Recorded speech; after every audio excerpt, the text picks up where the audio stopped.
I will never veer away from this whole concept of consciousness, the effects on consciousness. So it's really refreshing for me to, read people like Jim Keith, and also, even Alex Constantine to a certain degree, where he talked about his book Covert War Against Rock, amongst many others, is fantastic, because there's all sorts of little subsections of this mind control game.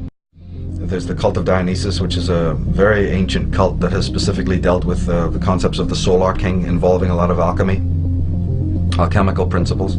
Again, not as people would mostly understand that kind of study, but as I said, any study that is meant to be the uplift of your soul can also be used to drag you right down into a completely anti-human place. And the alchemical message of the 12 steps of the Sun King, like Hercules went through the 12 signs of the zodiac, the 12 trials, and Horus going through the 12 hours of night and the 12 hours of day. Well, you see, they also throw up people's champions who manifest these archetypes, because mythology is full of archetypes, and these mind manipulators and these people who are very familiar with the truth about mythology are able to manipulate stereotypical people, either people in their own bloodline, who then later put before you as, oh, just the person next door, the Duran Durans you see in The Cure, and Jim Morrison and all these people, and you don't know who in fact these people really are.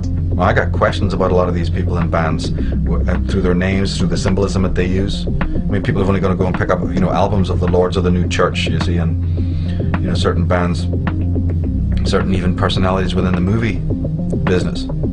Oh, we accept you've got geniuses. We accept you've got phenomenal minds on the artistic level, the Werner Herzogs, the Alfred Hitchcock. We have no problem accepting that you've got exceptional minds of genius, but we can't understand that you have dark minds of genius in the same boat as well. Hell, man hasn't even got around to understanding that enemies in the world are created in exactly the way that allies are created. If a country approaches another country, or a government approaches another government, and says, we want to be allies, and then they shake hands and they have agreements, you've just created an ally. Well, then what is so unbelievably difficult for people to understand that the same action, similar action, causes political enemies to exist?